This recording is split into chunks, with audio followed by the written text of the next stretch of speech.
I've got a song to sing all over this land. All over this land. It's a hammer of justice. It's a hammer of freedom. It's a song about love between my brothers and my sisters. All over this land. It's a hammer of justice. It's a bell of freedom. It's a song about love between my brothers and my sisters. Love between my brothers and my sisters. Love between my brothers and my sisters. All over this land.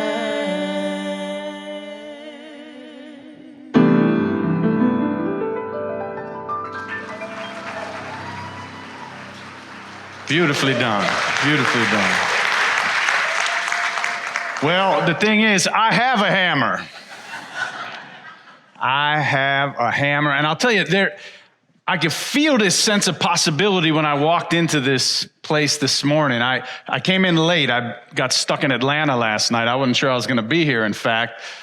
And I caught an early flight this morning out of Atlanta. I was able to make it here, so I snuck in the side door. Worship was already going. The choir was singing that amazing song. And I just felt the presence in this place of a sense of possibility. And so when I feel that, when we're together like this and our children are down here and the place is filled with flowers and music and people, I just feel that sense that we could hammer love and freedom and love between the brothers and the sisters and all the siblings in this land. We can hammer out justice. We can hammer out freedom. But a hammer, like almost anything, can be used to build, but it can also be used to destroy. You might remember I went to Uganda back in 2010 to join our partner church there in a protest on behalf of gay and lesbian people. At the time in Uganda, the parliament was trying to pass a new law to make homosexuality a crime punishable by death. And another part of the law was that if you knew somebody who was gay or lesbian and you didn't turn them into the authorities, you could go to prison for up to 7 years. So we were protesting this law, and it was scary for the people who were there, particularly in the gay and lesbian community of Uganda. And due to an international outcry, the law was eventually tabled. It came back a couple more times, but as far as I know, it hasn't passed. But tragically, after it was tabled a few weeks later, a man decided to take the law into his own hands, and he killed a gay man in his home. And you guessed it, with a hammer. Like almost anything, a hammer can be used to build, can also be used to destroy. It's a reminder that when we talk about freedom and equality and the other things that this church stands for, it's often a matter of life and death. And I think that the most important thing we stand for is human dignity for all people, the human dignity of everyone. Now, many people cannot understand how humanists and naturalists and Christians and Jews and Buddhists and people of many multiple faiths and philosophies have created such a vibrant congregation together here in the heart of the Bible Belt. Carlton and I spent this weekend in Washington, D.C. We were on a panel at the Center for Religious Freedom. It's a few blocks from the United States Capitol, right on Pennsylvania Avenue, which is called by many people America's Main Street. It's the street where many marches and protests have happened that have changed the face of this country, from early protests or early marches to celebrate the Emancipation Proclamation and women's rights and civil rights and on and on. The program that we were asked to be at was sold out. The place was packed. First, they screened the movie American Heretics, which, if you haven't seen it, is a movie that features All Souls and the things that we're doing here, bringing people together across different religious perspectives and across different races and sexual orientations and gender identities and more. And the panel was moderated by the Honorable Susan Johnson Cook, an amazing woman who was appointed by President Obama as the United States Ambassador at Large for Religious Freedom. She is the first woman and the first African American to be appointed that title. Let me just say that people are absolutely fascinated and enamored by what we're doing. A number of people commented that with all the intense division in America today and the rising authoritarianism and fundamentalism around the world, local, creative, courageous communities like All Souls give them hope that humanity will find a new way to live together. Isn't that cool? That you are inspiring people all over the country. This afternoon, after the service, I'll be Skyping in to a theater in Chicago. They're watching the film, and then they're going to Skype me in for questions and answers. It's at the Gene Siskel Theater. Remember Gene Siskel and Robert Ebert, the thumbs up and thumbs down guys? Well, so I'll be projected on the big screen, kind of like the Wizard of Oz.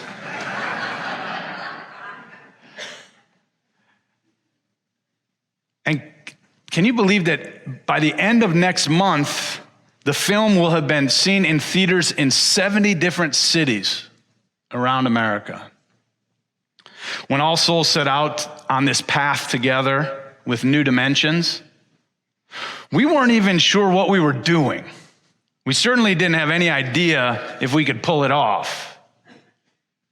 Now people all over America are going to movie theaters and seeing what we're doing on a big screen. And the response has been overwhelmingly positive.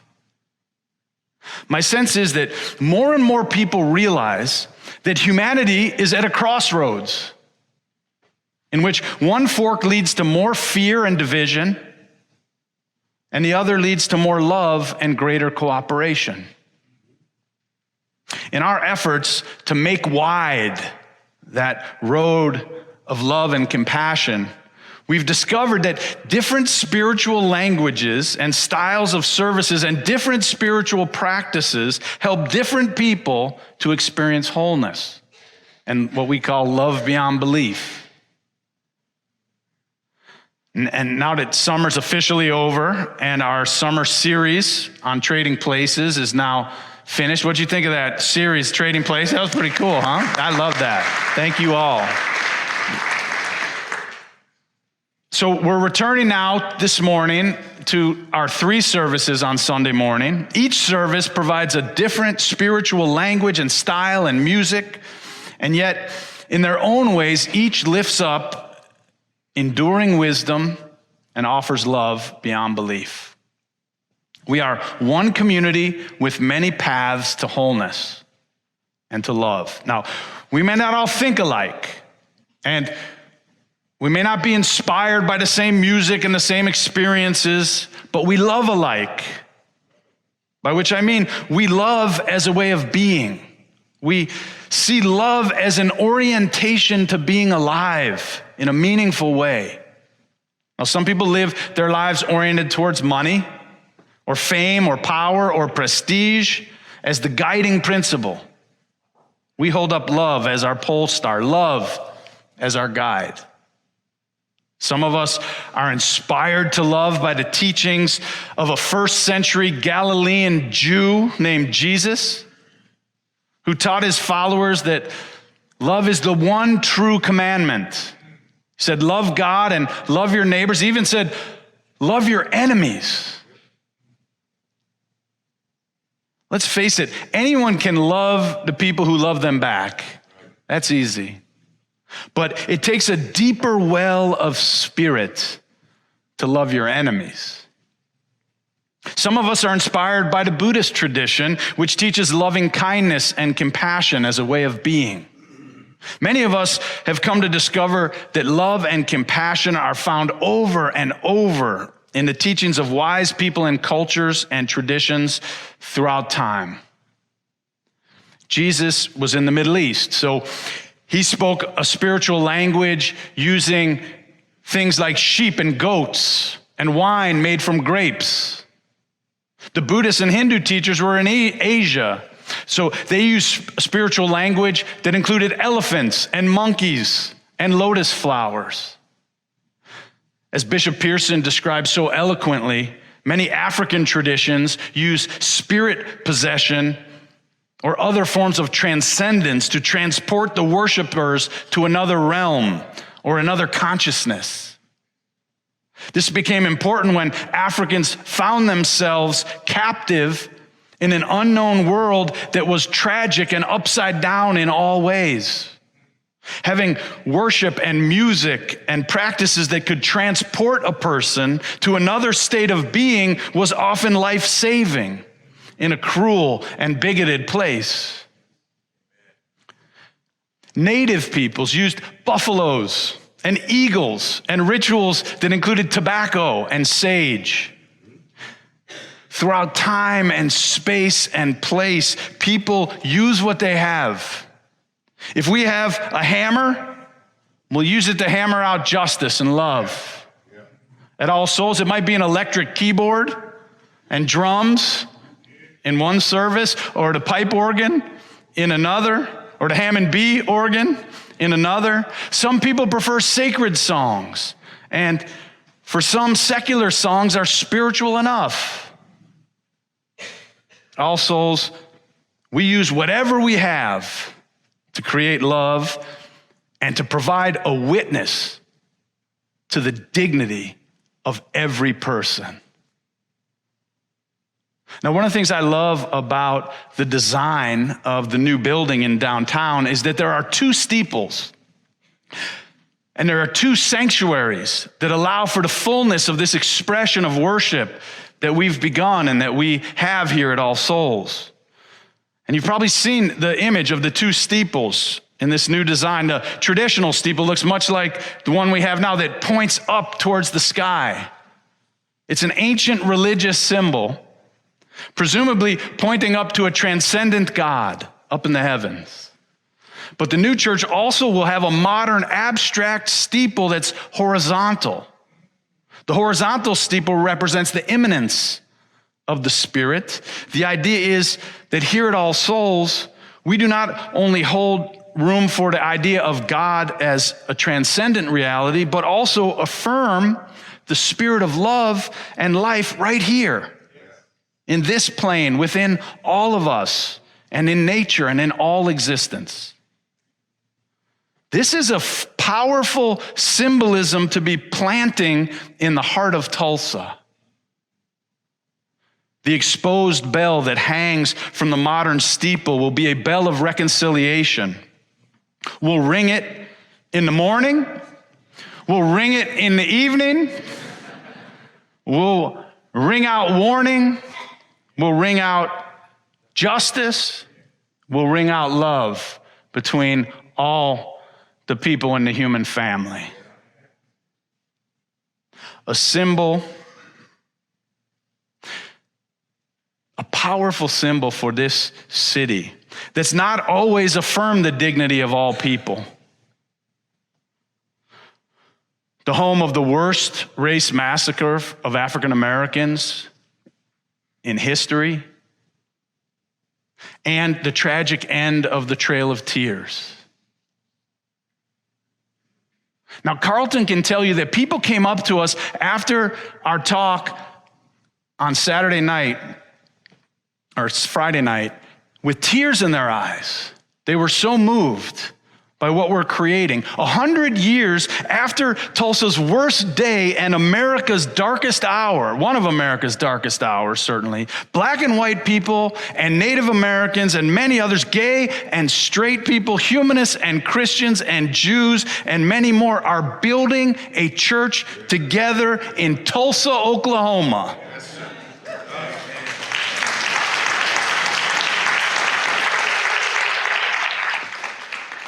A century earlier, we were massacring each other and destroying each other's churches. Now, you and I, are building a home together, a home that stands for the dignity of all people, right in downtown. We have a hammer, and we're using it to build a place of healing and hope, not just for us, but for our city and for future generations. Our theme this month is vision. We have a vision. I want to ask you today, are you ready? Are you going to be part of it? Because it could fail. It could fail without you. If everybody doesn't do their part, we are halfway to our goal.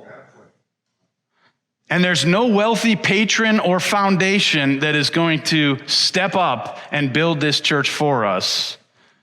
It's you and me, babe. People all over America are hearing about it, and yet only you and I can make it happen. Now, other people from all over, I know, will help us, but not until at least 80% of the people in this church have made a pledge and a commitment to do it ourselves. I need you to be ready and to be counted. It's time. Now is the time. It's been said in the Bible, it reads, without a vision, the people perish. But without people, the vision perishes. So I'll close with this story. I remember reading of Reverend Tony Campolo sitting one New Year's Eve by his television set and watching as the time moved on, the celebrations of the new year in different countries and different cultures all across the world. And they were celebrating the new year, each with their own music and instruments and traditional clothes and colors. He was pretty blown away seeing how many different songs and dances and ways of celebrating existed. And since he's a Baptist minister, he found himself thinking, heaven is sure going to be colorful. People are going to bring all different songs and celebrations into one place, he said. Now, I'll admit that I'm pretty agnostic when it comes to heaven. I cannot wrap my mind around how such a plane of existence is possible, but I will certainly be delighted if there is one. I especially would love to see my daughter and my grandparents again. Nevertheless, when I think of Tony's story, I'm reminded that regardless of whether or not there's a heaven above, the real point of religion and community is to create heaven right here on earth. And so that's what we're doing. Are you ready? Yes. Well, welcome home. I love you.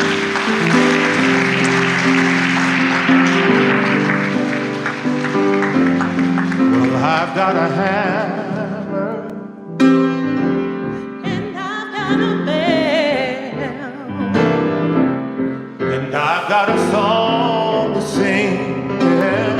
All over this land, it's the hammer of justice. It's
happy you're visiting with us online today. We love connecting with people all across the country and around the world, sharing our powerful message of love beyond belief. There's something new happening here. You can now join All Souls as a virtual member. Our virtual membership is designed for friends who live outside of Tulsa, Oklahoma, and who want to engage with All Souls in a meaningful way. You can be part of an expanding family, a global family really, wherever you are. If you live in Oklahoma, Ohio, or Orange County, California, Canada, or Cameroon. By becoming a virtual member, you'll be able to deepen your connections with members and friends here in Tulsa and with members wherever you are. Each week, you'll receive special All Souls content tailored for you, our virtual members. Virtual members have access to pastoral care, to personal prayers, and also receive invitations to exclusive web events. You can learn more, and if you're ready, you can become a virtual member today by visiting allsoulschurch.org/virtual membership. We're grateful our ministries are having a positive impact on your life, and we want to share the good news of love beyond belief with more and more people. So no matter what, we need your support to keep this ministry growing and thriving, so please consider making a gift today. You can do so by texting Love BB for Love Beyond Belief to 73256, or simply visit our website. You are a blessing in our lives. May you be blessed. and be a blessing.